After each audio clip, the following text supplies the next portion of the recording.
பாஜக வந்து திமுகவை ஈடியை வச்சு மிரட்டி பார்க்குறாங்க அப்படின்னு சொல்லிட்டு திமுக தரப்பில் இருக்கிற பலரும் வந்து பேசி பார்க்குறாங்க. அதுக்கெல்லாம் நாங்கள் ஒருபோதும் அடிபணிய மாட்டோம் அப்படின்னு சொல்கிறாங்க. பாஜக மிரட்டுறாங்களா? ஈடி ஒரு இடத்துல ஏவப்படுகிறதுன்னு வச்சுக்கோங்க. அதுக்கு அடிப்படை ஏதாவது இருந்தால் தான் ஈடி உள்ளே வர முடியும்.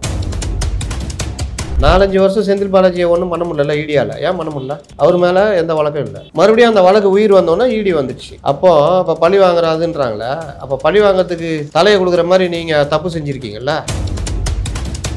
ஜட்ஜிங்களே சொல்லியிருக்காங்க, நாங்கள் வழக்கு இடையில் சொல்லுகிற கருத்துக்களை தலைப்பு ஆக்காதீர்கள், அதை தீர்ப்பு போல சித்தரிக்காதீர்கள், மிஸ்லீடு பண்ணாதீங்க. நாங்கள் சில நாங்கள் சொல்லுவோம், அதெல்லாம் நீங்கள் எடுத்துக்கிட்டு இதுதான் தீர்ப்புலாம் ஓடாதீங்கன்னா பல தடவை சொல்லியிருக்காங்க. சென்னை ஹைகோர்ட்டை சொல்லியிருக்கு.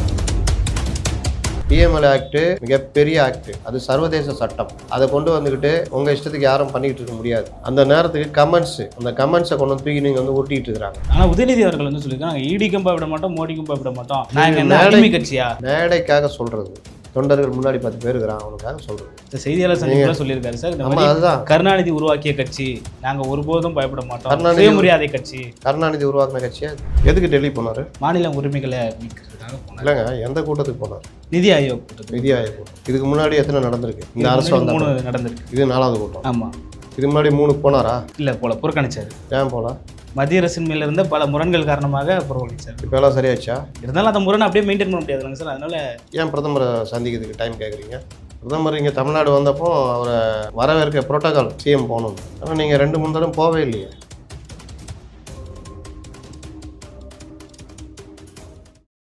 வள்ளுவ மலைக்காட்சியினர்களுக்கு வணக்கம். அரசியல் பேசு நிகழ்ச்சிக்கு உங்களை வரவேற்பதில் மகிழ்ச்சி. நம்மோடு இணைந்திருக்கார் மூத்த பத்திரிகையாளர் முத்தலீஃப் அவர்கள். சார் வணக்கம் சார். வணக்கம். நல்லா இருக்கீங்களா சார்? நல்லா இருக்கு.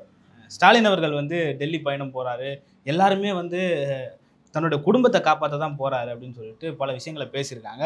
ஆனால் அதுக்கு நேர் எதிரான வகையில் ஸ்டாலின் அவர்கள் இன்னைக்கு செஞ்சிருக்காரு. அதாவது மாநிலங்களுக்கு ஒதுக்கப்பட வேண்டிய நிதியில் 50 விழுக்காடு ஒதுக்கணும் அப்படின்னு சொல்லிட்டு சொல்லியிருக்காரு. இன்னொன்று வந்து உதயநிதி அவர்கள், நாங்கள் ஈடிக்கும் போய்விட மாட்டோம், மோடிக்கும் போய்விட மாட்டோம் அப்படின்ற ஒரு பெரிய ஸ்டேட்மெண்ட்டை கொடுத்துருக்காரு. ஒட்டுமொத்தமாக இந்த ஸ்டேட்மெண்ட் எப்படி பண்ணுறீங்க? எதுக்கு டெல்லி போனார்? மாநில உரிமைகளை மீட்கிறதுக்காக போனார். இல்லைங்க, எந்த கூட்டத்துக்கு போனார்? நிதி ஆயோக் கூட்டத்துக்கு. நிதி ஆயோக் கூட்டம். இதுக்கு முன்னாடி எத்தனை நடந்திருக்கு? இந்த அரசு 3 நடந்திருக்கு. இது 4வது கூட்டம். ஆமாம். இதுக்கு முன்னாடி 3 போனாரா? இல்லை, போல புறக்கணிச்சார். ஏன் போல? மத்திய அரசின் மேல இருந்த பல முரண்கள் காரணமாக புறக்கணிச்சார். இப்போ எல்லாம் சரியாச்சா? முரண்கள்லாம் சரியாச்சா? இப்போ இருந்தாலும் அந்த முரணை அப்படியே மெயின்டைன் பண்ண முடியாதுங்க சார். அதனால சரி, ரைட்டு பண்ணுறீங்க. ஏன் பிரதமரை சந்திக்கிறதுக்கு டைம் கேட்குறீங்க? பிரதமர் இங்கே தமிழ்நாடு வந்தப்போ அவரை வரவேற்க புரோட்டோகால் சிஎம் போகணுன்னு. ஆனால் நீங்கள் 2-3 தடவை போவே இல்லையே. அமைச்சர்களை அனுப்பிச்சி வச்சுட்டு நீங்கள் வாட்டில் போயிட்டீங்க. நிதி ஆயோக்கு 2 தடவை 3 தடவை ஒவ்வொரு தடவையும் ஒவ்வொரு காரணம் சொல்லி பண்ணார். கடைசி நிதி ஆயோக் கூட்டத்தில் முற்றிலும் புறக்கணிப்பு. அதுக்கு சொன்ன காரணம் வந்து மெட்ரோவுக்கு நிதி 43,000 கூட கொடுக்கல, அது இதுன்னு. அதெல்லாம் ஒரு காரணமே கிடையாது. அதை அங்கேயே போய் பேசிடலாம். இன்னொன்று, அரசியல் ரீதியாக மோதுறது தனி. நீங்கள் திராவிட மாடல், நீங்கள் பெரியார் வழி வந்தவர், அது பாசிச பாஜக, அதெல்லாம் தனி. அரசு ரீதியாக இருக்குதுன்றது தனி. நீங்கள் முதலமைச்சர், உங்களுக்கு கீழே அமைச்சர்கள், ஐஏஎஸ் அதிகாரிகள், ஐபிஎஸ் அதிகாரிகள், அங்கே டெல்லியில் வந்து பிரதமர், அமைச்சரவை. அப்போ நீங்கள் அஃபிஷியலாக உங்களுக்கான உரிமைகளை கேட்டு வாங்கிறது, இந்த மாதிரி விஷயங்கள் தான் நிதி ஆயோக். இந்த மாதிரி அமைப்புகள் ப்ளஸ் ஐஏஎஸ்கள், இங்கே இருக்கிற நிதித்துறை செயலர், அங்கே இருக்கிற மத்திய நிதித்துறை செயலர்கிட்ட நிதி அமைச்சகத்தில் பேசி நிதியை வாங்குறது, அந்தந்த துறையிட்ட பேசி வேண்டியதை வாங்குறது, இதெல்லாம் நடைமுறைகள். இதை ரொம்ப அழகாக கொண்டு போனால் ஒரு சிறந்த கவர்மெண்ட்டுன்னு சொல்லலாம். சண்டை வேறு, இது வேறு, இந்த மாதிரி கொண்டு போகிறது. ஆனால் இவர்கள் சொல்கிறதுல பாதிக்கு மேலே தப்பான தகவல் சொல்கிறது. நிதி இப்போ உச்சநீதிமன்றத்தில் வழக்கு போட்டிருக்காங்க. அது வழக்கு விசாரணைக்கு வரும்போது தான் என்ன ஆக போகுதுன்னு தெரியும். எங்களுக்கு கல்விக்கு நிதி ஒதுக்கல. அதுன்னு கல்விக்கு நிதி ஒதுக்கலாம். அவங்க பிஎம்சியிலேருந்து பல விஷயங்கள் அதற்கான நிதி தான் அது. நான் திட்டத்தில் அமல்படுத்த மாட்டேன், நிதியை மட்டும் கொடுத்தா எப்படி கொடுப்பாங்க? அப்போ அதில் இது இருக்குது. இது வரைக்கும் ஒரு தெளிவான புதிய கல்விக் கொள்கை இருக்குன்னா அதில் நல்ல விஷயங்களும் இருக்குது, தேவையில்லாத விஷயங்களும் இருக்குது. கல்வி வந்து பொதுப்பட்டியலில் இருக்குது. அப்போ நீங்கள் அமல்படுத்தும் பொழுது புதிய கல்விக் கொள்கையில் அந்த இதை பயன்படுத்திக்கிட்டு நம்ம தமிழ்நாட்டுக்கு தேவையில்லாத விஷயங்களை ஒதுக்கி தள்ளுற வேலையை பண்ணலாம். மொத்தமாக எப்படி நீங்கள் ஒதுக்குவீங்க? பிஎம்சி ஸ்கூல்ன்றது கேவி கேந்திர வித்யாலயா வந்து தமிழ்நாட்டில் அதுக்கு சீட்டு கிடைக்குமான்னு ஏழை எளியவர்கள்லேருந்து பலரும் பண்ணிகிட்ருக்காங்க. மொத்தமே 54-55 ஸ்கூல் தான் இருக்குது சிபிஎஸ்சி. சேம் அதே மாதிரி தான் பிஎம்சி ஸ்கூல். அது ஒரு 50-60 வந்துச்சுன்னா நமக்கு தானே லாபம். நம்ம பிள்ளைகள் தான் படிக்க போகிறாங்க. அந்த இது ஆனால் அங்கே மும்மொழி இருக்குது, அது இருக்குன்றீங்க. நீங்கள் நடத்துகிற ஸ்கூல்லையும் ப்ரைவேட் ஸ்கூல்லையும் மும்மொழி இருக்குது, இதே தான் இருக்குது. அப்புறம் ஏன் அதை புறக்கணிக்கிறீங்க? இந்த மாதிரி சிலபஸ் இதெல்லாம் வர்றதுனால இப்போ நீட்டு மற்ற போட்டித் தேர்வுகளுக்கு அந்த மாணவர்கள் தயாராக போகிறாங்க. அதுவும் பிஎம்சி வந்தால் பணக்கார வீட்டு பிள்ளைகள் படிக்க போகிறதில்ல. யார் திறமை தகுதி இருக்குதோ அவங்க சேர போகிறாங்க. அந்த வகையில் சாதாரண மாணவர்கள் தானே இது. இதோடு சேர்த்து உங்களுடைய ஸ்டேட்டு போர்டில் கல்வித்தரத்தை இவர்களுக்கு இணையாக உயர்த்துகிற வேலையை பண்ணணும். கேட்டால் நாங்கள் எங்கேயோ இருக்கிறோம் தெரியுமா அப்படின்றது. ஆனால் ஒரு ஸ்டேட் போர்டில் படிக்கிற பசங்க கல்வித்தரம் பார்த்தா ரொம்ப கம்மியாக இருக்குது. சார், மற்ற மாநிலங்களை கம்பேர் பண்ணுறப்போ தமிழ்நாடு முதலிடத்துல எதுக்கு நம்ம கம்பேர் பண்ணணும்னு கேட்குறேன். நம்ம அடுத்த கட்டத்தை நோக்கி நகருவோமே. அதே கம்பேர் பண்ணிட்டு உட்காந்துட்டு இருப்பீங்களா? சொல்கிறது புரியுதா? நீங்கள் அப்படி பார்த்தா இன்றைக்கி ஒரு 5ஆம் கிளாஸ் 10ஆம் கிளாஸ் படிக்கிற பசங்களுடைய கல்வித்தரம் ஆங்கிலம் மற்ற தமிழ் விட்டுருங்க. தமிழில் கூட ததிகினத்தம் தான் இங்கெல்லாம், தங்கிலீஷ் தான் எழுதிக்கிட்டு இருக்காங்க. அப்போ நீங்கள் எப்படி மற்ற மாநிலத்தை ஒப்பிடுவீங்க? ஒரு தமிழே ஒழுங்காக படிக்க முடியாத லெவலில் தான் இன்றைக்கி மாணவர் இருக்காங்க. ரெண்டாவது, ஆங்கிலத்தில் ஸ்போக்கன் இங்கிலீஷு மற்ற இது இப்போ ப்ரைவேட் ஸ்கூலு இந்த சிபிஎஸ்சி அதற்கு இணையாக இங்கே நம்ம இது இருக்கானா இல்லை. அப்போ ஒன்றுமே இல்லாத ஒரு பீகார் ஒரு ஊபியை போய் கம்பேர் பண்ணிட்டு நாங்கள் பார்த்தியா எப்படின்னா அது எப்படி? நீங்கள் அடுத்தடுத்த கட்டத்துக்கு மாணவர்கள் கொண்டு போகணும். மூணாவது, போட்டித் தேர்வுக்கு தயாராகிற மாதிரி சிலபஸ் மாற்றுறது தயாராகிறதுனா அது ஒரு வகை. அதற்கான எந்த திட்டமும் உங்கள்கிட்ட இல்லையே. இப்போ நீட்டை வச்சு பயமுறுத்திட்டே இருக்கீங்க. தற்கொலை பண்ணுறவங்கள பார்த்து இது பண்ணிக்கிட்டு இருக்கிறீங்க. நீட் எல்லா மாநிலமும் ஏற்றுக்குச்சு. ஆனால் இங்கே நீட்டில் பாஸ் ஆகிறவங்க இருக்கிறான், டாப்பரே நம்ம தமிழ்நாட்டில் இருக்கிறான். அப்போ அவன் எப்படி பண்ணுறான்? துட்டு கட்டி படிக்கிறான், எல்லாம் பண்ணுறான். நீட்டை நீங்கள் ஒழிப்பேன்றீங்க, அது ஒழிக்க முடியாதுன்னு உங்களுக்கு தெரியும். ஆனால் இங்கே பொய்யான வாக்குறுதி கொடுக்குறீங்க. இன்னொரு பக்கம் அது ஒழிக்க முடியாதுன்னு எவ்வளோ சொன்னால் அவனை பிஜேபி ஆதரவான ஆள் அப்படின்னு போட்டு காலி பண்ணுற வேலையும் பண்ணுறீங்க. நீங்கள் புலிவாலை பிடிச்சிட்டீங்க. இப்போ நீட்டு ஏற்றுக்கு தான் ஆகணுன்றதை அவங்களால சொல்ல முடியாது. அதுக்கு பதிலாக என்ன பண்ணுறீங்க? வேறு மாதிரி ஊட்டிக்கிட்டு இருக்கிறீங்க. ஆனால் என்ன பண்ணணும்? இந்த மாணவர்களுக்கான நீட் பயிற்சி மையங்கள் இதெல்லாம் அரசு மூலிமா அதை பண்ணால் வேறு லெவல் போவாங்க. நீங்கள் அப்போ நாங்கள் 100 நீ வேறு 20 இன்னும் பெருமை பேசிக்கலாம். அது பண்ணுறதில்லை. அப்போ கல்விக் கொள்கையில் எவ்வளோ முரண்பாடுகள் இருக்குது தெரியுதா? இது எல்லாத்தையும் மறைக்கிறதுக்கு பாஜக அரசு பாசிச அரசு அந்த குலக்கல்வியை நம்மள்கிட்ட புகுத்துறாங்க. அது இதுன்னு பல இது சொல்கிறாங்க. இது ஒரு பார்ட்டு. நிதி ஆயோக் கூட்டத்தில் நீங்கள் போன கூட்டத்துக்கு அந்த பிரச்சனை இந்த கூட்டத்துலேயும் அதே பிரச்சனைகள் தொடருதா இல்லையா? அதே மோதல்கள் இருக்குதா இல்லையா? அதை விட மோசமான பிரச்சனை இருக்குல்ல, ஏன் போகிறீங்க? அப்போ இவங்க எதிர்க்கட்சி என்ன விமர்சனம் வைக்கிறாங்க? வெண்குடையை தூக்க வேண்டிய நேரம் வந்துடுச்சு, ரெய்டு இதெல்லாம் இருக்குது, பெரிய சிக்கல், அதனால் போகிறீங்கன்றாங்க. அதெல்லாம் கிடையாது. உன்னை மாதிரி ஊர்ந்து போகவில்லை, உரிமைக்காக போகிறேன், தவழ்ந்து போகவில்லை, தட்டி கேட்க போகிறேன், அப்படி இப்படின்னு போகிறீங்க. Right, okay. பிரதமர் ஏன் பார்க்குறீங்க? சார், சோனியா காந்தி அவர்களும் ராகுல் காந்தி அவர்களும் நேற்று நைட்டு பார்த்தாரு. அது அவங்க கூட்டணி கட்சியில் இருக்கிறாங்க. சரி, அவங்களாம் பார்த்தீங்கல்ல, மரியாதை நிமித்தம் பார்க்குறேன், என் குடும்பத்தில் இருப்பது போல் உணர்கிறேன்றீங்க.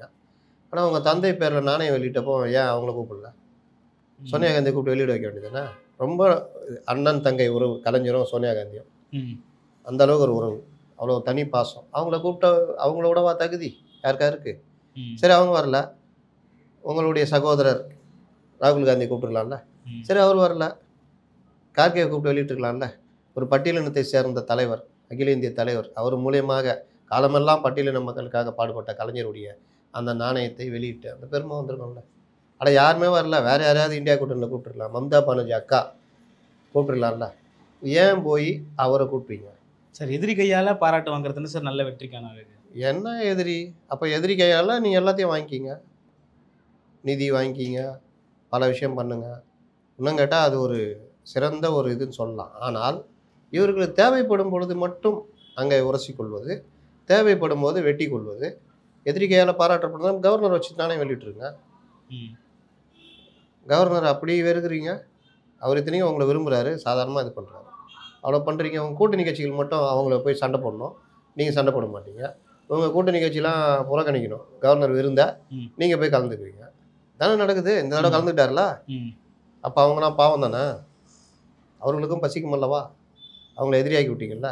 கவர்னர்கிட்ட கலந்துக்குவீங்க, பிரதமர் வந்தால் வரவேற்க போக மாட்டீங்க. இது என்ன நிலைப்பாடு? அப்பப்போ இவர்கள் நினச்சா மாற்றிக்குவாங்க, நம்ம வாழ்த்தணும். கவர்னர்கிட்ட போகிறாரா, அது திமுக போல, முதல்வர் போகிறான்றது. அப்புறம் பிரதமர் வந்தால் முதல்வர் போல, நான் எதிர்க்கிறோம் பாசிச பாஜகன்றது. இந்த முரண்பாடுகள் அதனுடைய மொத்த உருவம். இன்றைக்கி ஏன் போகிறான்றப்போ அவருக்கு குறைக்கிற குற்றச்சாட்டு சரின்ற மாதிரி போதா? நீங்கள் உங்கள் பிரச்சனை வருது, அதுக்காக தான் போய் பிரதமரை பார்க்குறீங்க. பிரதமர் தமிழ்நாட்டுக்கு வந்தப்போ நீங்கள் வரவேற்க போலீங்க.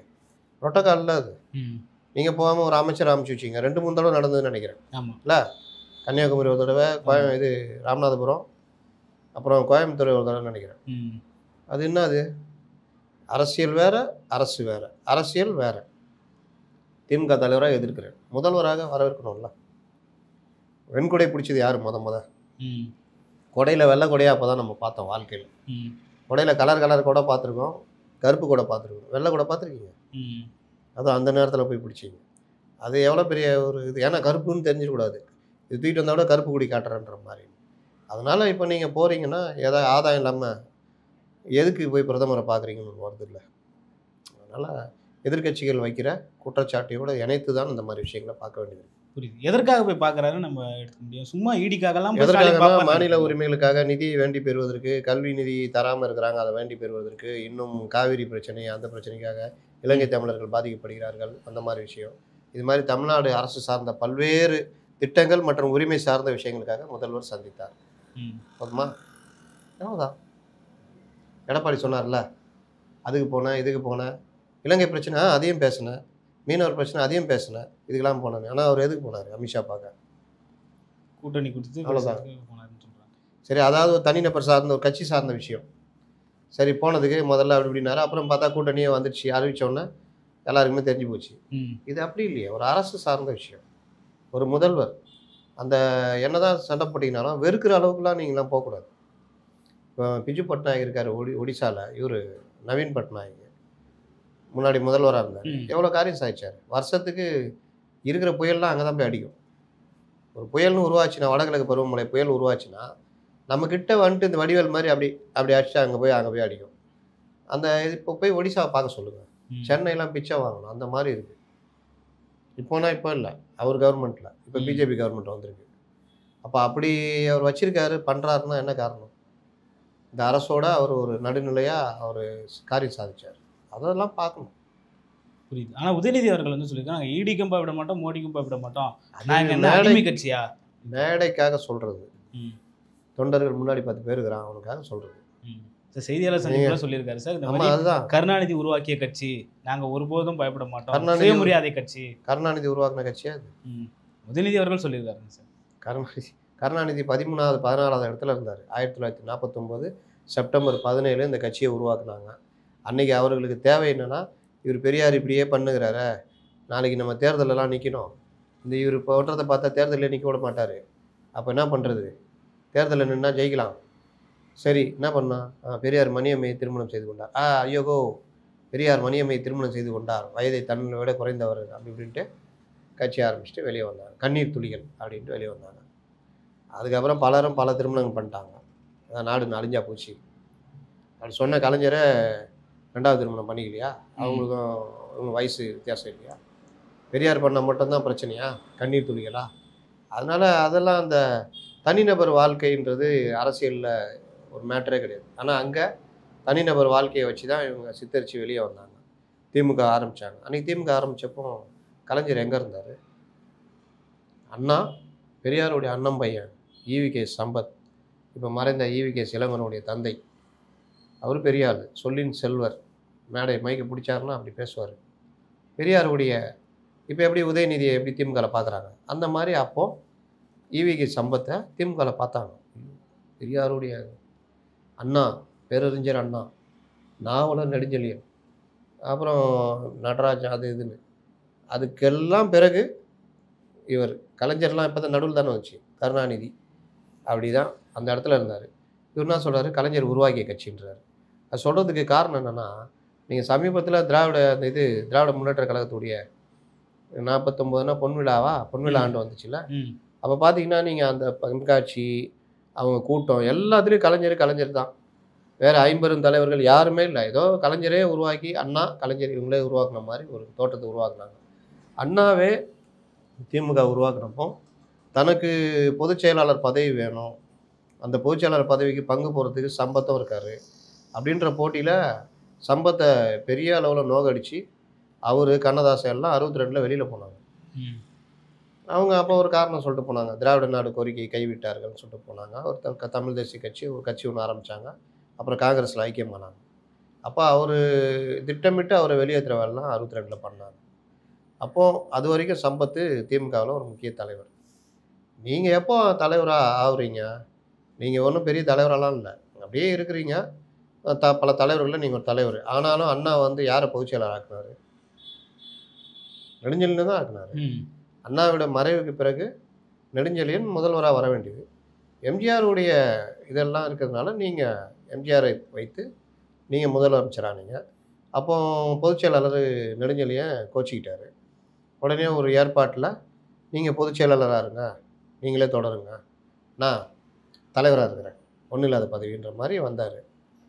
கொஞ்ச நாளில் 71 தேர்தல் எம்ஜிஆர் கூட சேர்ந்து பெரிய அளவில் ஒரு வெற்றி. இந்திரா காங்கிரஸ் 2ஆக உடஞ்சிருந்தது. இந்திரா தலைமையில் இந்திரா காங்கிரஸ், அவன் ஸ்தாபன காங்கிரஸ்னு இந்திரா காந்தியோட கூட்டணி வச்சுக்கிட்டீங்க. அதில் பெரிய வெற்றி. கொஞ்ச நாளில் என்ன பண்ணீங்க? எம்ஜிஆர் இருந்தால் பிரச்சனைன்னு எம்ஜிஆரை வெளியேற்றுனீங்க. பொதுச் செயலாளர் நாவலர் நெடுஞ்செழியனை கூட வச்சுக்கிட்டு எம்ஜிஆரை வெளியேற்றுனீங்க. பொருளாளர் எம்ஜிஆர். எம்ஜிஆர் வெளியில் போய் கொஞ்ச நாளில் நாவலர் பொதுச் செயலாளரை வெளியே தொடுத்து விட்டீங்க. அவர் போய் எம்ஜிஆர் கூட சேர்ந்தார். எம்ஜிஆர் வெளியில் போனோம், சாதிக் பாட்சான்ற ஒரு அமைதியான நேர்மையான ஒரு மனிதனை பொருளாளர் ஆக்குனீங்க. பொதுச் செயலாளர் போனோன்னா அவர் பார்த்தாரு, இனி ஒருத்தனை பொதுச் செயலாளர் ஆக்கிறது நம்ம சொல்கிறத கேட்குற ஆளாக இருக்கணும்ன்ட்டு பேராசிரியரை ஆக்குனீங்க. அவர் அன்னைக்கு நம்பர் 2ஆக இருந்தவர் தான். அவர் இறக்கும் முறை நம்பர் 2. ஆனால் கட்சியுடைய பைலா பிரகாரம் நம்பர் 1 பொதுச் செயலாளர், தலைவர் நம்பர் 2, முடிவெடுக்கிறது மற்ற எல்லாம். இப்போ எப்படி எடப்பாடி இங்கே பொதுச் செயலாளர், தமிழ் மகன் ஹுசேனை தான் முடிவெடுக்க முடியுமா? புரியுது. அப்படி தான் திமுகவில் இருந்தது. ஆனால் அதிகாரம் இவங்க கையிலேயே வந்துச்சு, இவங்க ஃபேமிலிக்குள்ளேயே வந்துச்சுன்றப்போ அங்கே வந்து பேராசிரியர் ஒன்றும் பண்ண முடியல. பண்ணால் காலி ஆகிடுவார். அதனால் இருக்கிற வரைக்கும் மரியாதை. இனமான பேராசிரியராக இறக்கும் வரை தொடர்ந்தார். இன்றைக்கி அவன் பேரனுங்க ஒரு மரியாதையும் இல்லை. அவர் அடுத்த தடவை எனக்கு சீட்டே வேணாங்க விட்டுருங்கன்ற லெவலுக்கு அவரை நோக்கடிக்கிறாங்க. அது ஒரு பார்ட் வச்சுக்கோங்களேன். இப்போ இதுதான் இதில் எங்கே கலைஞர் வராரு? கலைஞர் உருவாக்கிய திமுக, கலைஞர் வளர்த்தெடுத்த திமுகன்னு வேணால் சொல்லலாம். ஏன்னா 50 ஆண்டு காலம் அண்ணாவுக்கு பிறகு, எம்ஜிஆர் வெளியேறிய பிறகு பல இக்கட்டுகளை தாண்டி 68லேருந்து 69லேருந்து அவர் இறக்கும் வரை தலைவராக இருந்து கொண்டு வந்தது கலைஞருக்கு பெரும் பங்கு இருக்குது. ஆனால் அண்ணா கலைஞர் உருவாக்கிய கட்சின்னு சொல்ல முடியாதுல்ல. இப்போ அந்த மாதிரி சொல்லிக்கிட்டு இருக்கிறாங்க. புரியுது. உதயநிதி அவர்கள் சொல்லியிருக்காங்க, நாங்கள் ஒன்றும் அடிமை கட்சி இல்லை, சுயமரியாதை கட்சிலாம் சொல்லியிருக்காரு. ஈடிக்கெல்லாம் நாங்கள் போயிட மாட்டோம் சொல்லுவாங்க. ஈடிக்கு பயந்தா சார் டெல்லிக்கு முதலமைச்சர் போயிருப்பாரு அப்படின்னு நீங்கள் சொல்ல வரீங்களா? ஈடிக்கு பயப்படல, ஈடிக்கு பயப்பட மாட்டோம். ஆனால் இங்கே சந்திக்காத பிரதமரை அங்கே போய் அப்பாயின்மெண்ட் கேட்டு சந்திப்போம், அவ்வளோதான். நாங்கள் இன்னும் ஊர்ந்து போகவில்லையே, உரிமைக்காக போயிருக்கிறோம். தவழ்ந்து போகவில்லையே, தட்டி கேட்கத்தானே போயிருக்கிறோம், சொல்லிக்க வேண்டியதான். இங்கே பலரும் அந்த விமர்சனத்தை வைக்கிறாங்க. ஆனாலும் வந்து மாநில உரிமைக்காக பேசுகிறோன்னு சொல்லிட்டு தற்பொழுது 33.16 மட்டுமே மாநிலங்களுக்கு வந்து நிதி கொடுக்கப்படுகிறது. 15வது நிதி அந்த பட்டியலின்படி 41 கொடுக்கணும்னு சொல்லியிருக்காங்க. அதையும் கொடுக்கல. 50 விழுக்காடு வந்து நிதிக்கான பங்களிப்பை மாநிலங்களுக்கு தரணும் அப்படின்னு சொல்லிட்டு உரிமைக்காக பேசியிருக்காரு முதல்வர்கள்.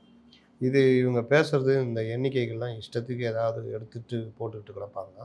இதற்கான முழுமையான இதுன்னு பார்த்தா தராது. இந்த பெண்ணு இந்த மாதிரி இதை வச்சுக்கிட்டு எதையாவது எடுத்து போட்டுக்கிட்டு இவர்களுடைய இந்த ஸ்டாட்டிஸ்டிக்ஸ்லாம் பார்த்தீங்கன்னா காமெடியாக இருக்கும். அவங்க கேட்டால் அவங்க ஒரு கணக்கு சொல்லுவாங்க. நீ முழுமையாக ஒரு வெள்ளை அறிக்கை விடு, ஜிஎஸ்டிலாம் கொடுக்கலன்றீங்க. அந்த அம்மா போட்டு வெளுக்குது. ஜிஎஸ்டியில் எஸ்ஜிஎஸ்டின்னு 50% நீங்கள் தான் வாங்கிக்கிறீங்க. அப்புறம் என்ஜிஎஸ்டியில் இருக்கிறதுலையும் மாநிலத்துக்கான ஈவுன்னு அதில் ஒரு 10% மேலே வாங்கிக்கிறீங்க. அப்புறம் என்ன உருட்டுறீங்கன்னு கேட்குறாங்க. 29 பைசான்னு கொஞ்ச நாள் வச்சு உருட்டியிருந்தாங்க, மறுபடியும் இப்போ அதையும் தூக்கி போட்டாங்க. அதனால் இவர்கள் உருட்டுவதெல்லாம் நம்ம கணக்கிலே எடுத்துக்க முடியாது. டீலிமிட்டேஷனு, பாராளுமன்ற எண்ணிக்கை குறைக்கிறேன்னாங்க. எல்லாம் உருட்டி பார்க்குறது. ஏன்னா எதிரியை பாஜகவாக வைத்திருந்தால் பொதுமக்கள் பார்க்குறவங்க இங்கே ஆன்டி மோடி இது ஜாஸ்தி, அதை வச்சுக்கிட்டே இந்த இவர்கள் தரப்பு குற்றங்கள் எல்லாம் மறைச்சிட்டு வாக்குகளாக மாற்றுகிற ஏற்பாடு.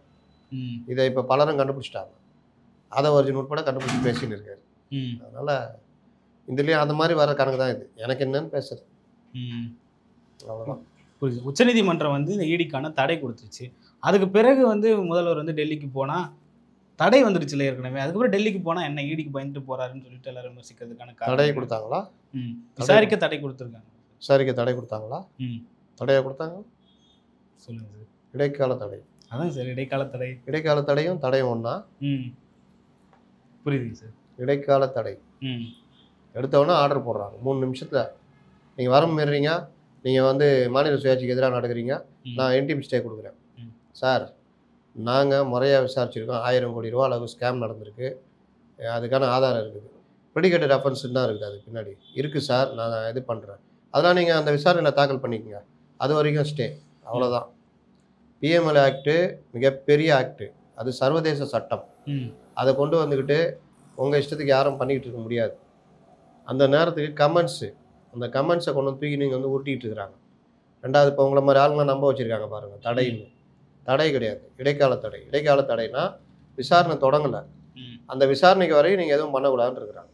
அதை தூக்கிட்டு வெற்றின்னு கும்பிட்டுட்டு இருக்கிறாங்க. விசாரணை வந்துச்சுன்னா அந்த விசாரணையில் இடி வந்து இவ்வளோ ஸ்கேம் நடந்திருக்குது, இடிக்கே சம்மந்தம் இல்லாத, சாரி, டாஸ்மார்க்கே சம்மந்தம் இல்லாத தனிநபர்கள்லாம் இதில் இவ்வளோ சம்பாரிச்சிருக்காங்க, அப்போ இது எவ்வளோ பெரிய ஸ்கேம் பாருங்கன்னு கொடுத்தா உச்சநீதிமன்றம் நீங்கள் பண்ணி விசாரிச்சிங்கன்றாங்க. அதுக்கப்புறம் அந்த இடைக்கால தடை எடுக்கப்பட்டுரும், நீங்கள் விசாரிச்சிக்கலான்னு வாங்க. ஏன்னா உயர்நீதிமன்றம் விசாரிச்சுட்டு நீங்கள் தாராளமாக விசாரிக்கலான்னு சொல்லிடுச்சு. அதை கூட அவர் பார்க்காம தான் எடுத்தவொன்னே ஒரு இன்டிம் ஸ்டே போடுறாரு. போட்டுட்டு அதுக்கப்புறம் விசாரணைக்கு வாங்கன்றாரு. விசாரணையில் இவங்க சமர்ப்பிச்சாங்கன்னா தூக்கி விட்ருவாங்க. தூக்கி விட்டால் மறுபடியும் இடி அதோடைய இதை பண்ண போகுது. அதனால் இது வந்து ஒரு தற்காலிக சந்தோஷம் அவங்களுக்கு, அவ்வளோதான். புரியுது. இந்த தீர்ப்புக்கு பின்னாடி ஏதாவது அரசியல் அழுத்தங்கள் இருக்குன்னு சொல்லிட்டு நம்ம பார்க்கலாங்களா? உச்சநீதிமன்ற தீர்ப்புக்கு பின்னாடி என்னது அரசியல் அழுத்தம்? உச்சநீதிமன்றம் நீதிபதிகள் அவங்க தீர்மானிக்கிறது. அவர் என்ன மனநிலையில் இருந்தாரோ, என்ன பண்ணாரோ, இன்டிம் ஸ்டேன்ட்டார். எதை பற்றியும் முதல்ல விசாரணைக்கு எடுக்கும் பொழுது நோட்டீஸ் அவங்க சைட்லேயும் கொடுத்து உங்கள் விளக்கத்தை எப்படி தான் செஞ்சாங்க. சென்னை உயர்நீதிமன்றம் என்ன பண்ணாங்க, இடி உங்கள் விளக்கத்தை கொடுன்னாங்க. இடி விளக்கம் கொடுத்துச்சு. அதுக்கப்புறம் நீங்கள் சொல்லுங்கன்னாங்க. இவங்க தண்ணி குடிச்சு 4 நாள் பேசுனாங்க. அதற்கு பிறகு இடியுடைய விளக்கம் எல்லாத்தையும் வச்சு பார்க்கும்போது நீங்கள் சொல்கிறதெல்லாம் ஒன்றும் கிடையாது, அதனால் அவங்க தாராளமாக விசாரிக்கலான்னு சொல்லிட்டாங்க. அந்த மாதிரி ஒரு நடைமுறையை இவர்கள் பண்ணல. எடுத்தவுடனே நீ உன்னோட இதை கொடு, அது வரைக்கும் ஸ்டேன்ட்டாங்க. இதை வந்து கண்டிப்பு உச்சநீதிமன்றமே கண்டித்திருக்குதுன்னா நீங்கள் கமெண்ட்ஸ் எல்லாம் வந்து பெருசாக எடுத்துக்க முடியாது. தீர்ப்பில் சொல்கிறாங்கல்ல, கோட் பண்ணுறாங்களா, அதான் உண்மையான இது. இதெல்லாம் போகிற போக்கில் சொல்கிறது, ஒன்றை விடமாட்டேன், கொன்னே போட்டுருவோம் ஒன்றுன்னுவாங்க. ஆனால் தீர்ப்பு வரும்போது ஒன்றுமே இருக்காது.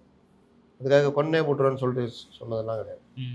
அந்த மாதிரி பல இதெல்லாம் ஜட்ஜிங்களே சொல்லியிருக்காங்க. நாங்கள் வழக்கு இடையில் சொல்லுகிற கருத்துக்களை தலைப்பு ஆக்காதீர்கள், அதை தீர்ப்பு போல சித்தரிக்காதீர்கள், மிஸ்லீடு பண்ணாதீங்க. நாங்கள் சில இது நாங்கள் சொல்லுவோம், அதெல்லாம் நீங்கள் எடுத்துக்கிட்டு இதுதான் தீர்ப்புலாம் ஓடாதீங்கன்னா பல தடவை சொல்லியிருக்காங்க. சென்னை ஹைகோர்ட்டை சொல்லியிருக்கு. ஆனால் இவங்களுக்கு நான் தேவை இதுதானே எதிர்பார்த்தாங்க. அதனால் வெற்றின்றாங்க. ஒவ்வொருத்தரும் ஒவ்வொரு வியாக்கியானம் பண்ணுறாங்க. பிஎம்எல் ஆக்ட் பற்றி தெரியல, ப்ரெடிகேட்டட் அஃபென்ஸ்னு தெரியல, அது எப்படி வருவாங்கன்னு தெரியல. சரி, இது எல்லாம் விட்டுருங்க. டாஸ்மார்க் ரெய்டு நடந்ததில்ல, அது டாஸ்மார்க் அதிகாரிகளோடு நிற்க வேண்டியதானே. 2 நபர்கள்ட்ட 3 நபர்கள்ட்ட போச்சு இல்லை, சம்மந்தம் இல்லாத நபர்கள். அவங்களுக்கும் டாஸ்மார்க் சம்மந்தம் இல்லைல்ல, எப்படி போகுது? அப்போ ஏதோ நடந்தால் தானே போகுது. இது ஏன் இவங்க பேச மாட்டேங்கிறாங்க? ஏன் 2 பேர் தலைமறைவாகிறாங்க? அதையும் பேச மாட்டேங்கிறாங்க. அதனால் இதுக்கு பின்னாடி பல விஷயங்கள் இருக்குது. இடைக்கால தடை நீக்கப்படும்.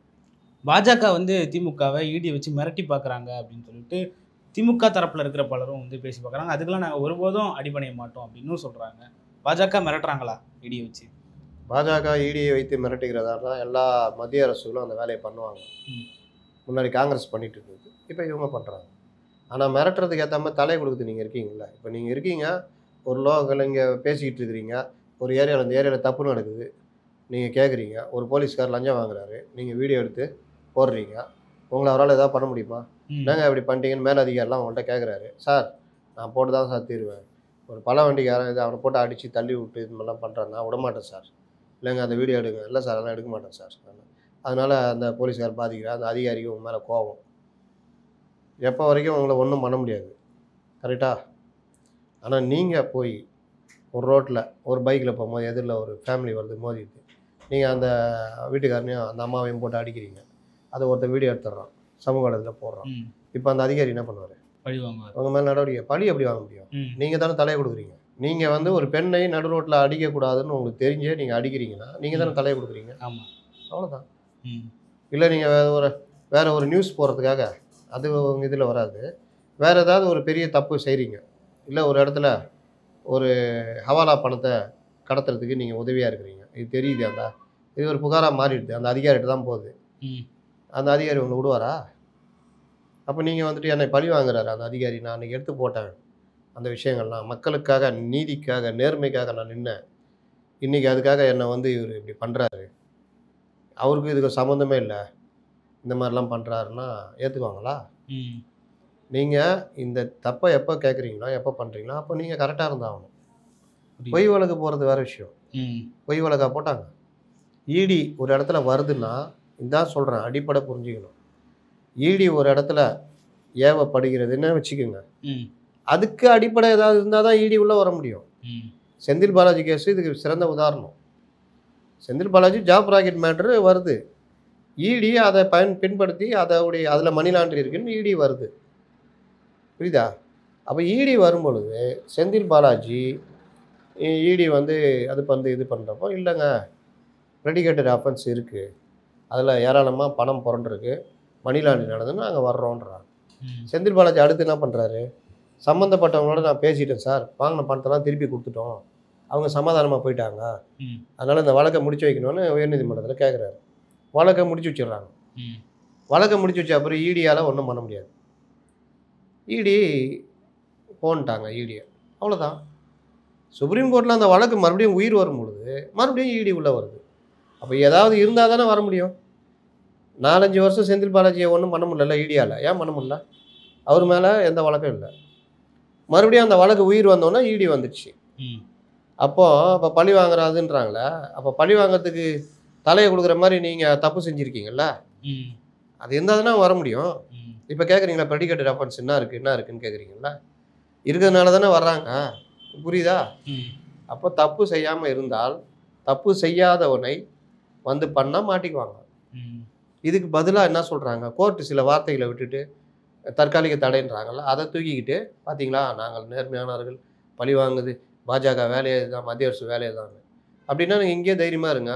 இந்த மாதிரி பழி வாங்கிக்கிறது ஆளுகின்ற எதிர்க்கட்சி மாநிலங்களை ஆளுநர் மூலியமாகவும் இடி மூலியமாக ஏஜென்சி மூலியமாக பழி வாங்குது, இதை கடுமையாக கண்டிக்கிறேன், போராட்டம் நடத்துகிறேன், அதுன்ட்டு நிதி ஆயோக் இந்த முறை நான் புறக்கணிக்கிறேன் அப்படின்னு புறக்கணிச்சுட்டு போக வேண்டியதானே? ஏன் போனீங்க? சரி, அது நீங்கள் சொல்கிற மாதிரி நிதிக்காக, மாநில உரிமைக்காக போகிறாரு. எதுக்கு பிரதமரை சந்திக்கிறீங்க?